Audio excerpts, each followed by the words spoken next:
right, you see. But if the world's okay, then shine a light for me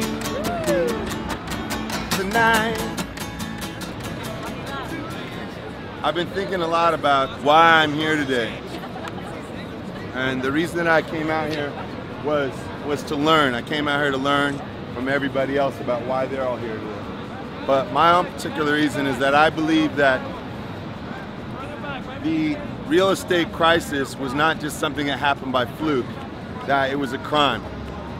People knowingly took loans, billions of dollars, so that they can invest in things that they knew would fail, and then they would insure those failures and make money off of the failure of those things. And meanwhile, people lost their homes, they lost their jobs, they lost their faith, they lost their soul, their spirit, and a few people walked off with billions and billions of dollars. And then after that, those banks went to the government and said, we lost all this money, please save us. And the bond administration, doing what they thought was the best thing to make sure that many millions more people wouldn't go lose their jobs, they bailed out those banks and gave them billions of dollars. And I believe that the banks are not necessarily evil. People who work at the banks aren't necessarily evil. There are some corrupt people there, but there's also some people there who do things that are worthy.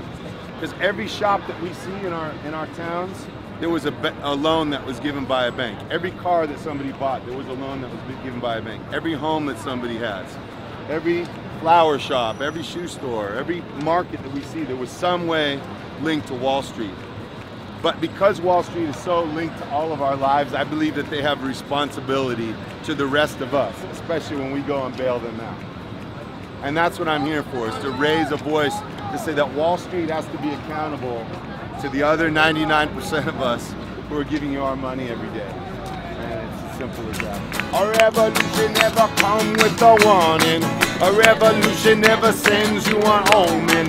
A revolution just arrived like the morning. Ring the alarm, we come to wake up the snoring. They're telling you to never worry about the future. Telling you to never worry about the torture. They're telling you that you will never see the horror.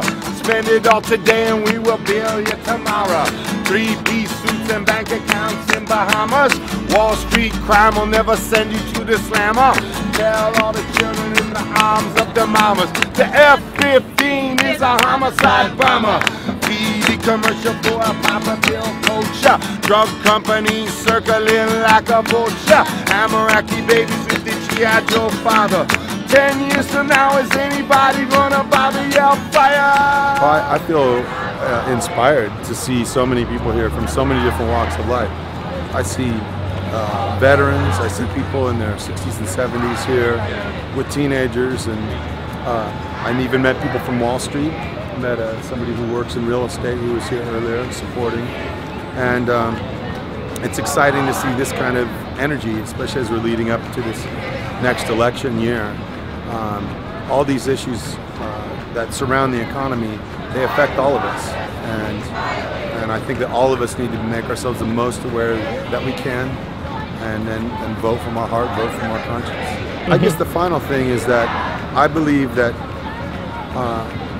corporations are only part of the equation. You know, like for example, if we want to solve climate change, we need the best that science has to offer. We need the wisdom of indigenous nations. We need the common sense of everyday people. We need the spending power of consumers. We need the cooperation of governments, and we need the resources of the corporate world to solve these things. And so it's not as simple as just one thing. It's not as simple as just Wall Street. There's all of us that need to be involved. We're gonna dance, whoa, and we're gonna march all over this downtown. And I say, hey, baby, come on out and sing our song. I say, hey, baby, rockin' with you all night long, to the end of the world with you.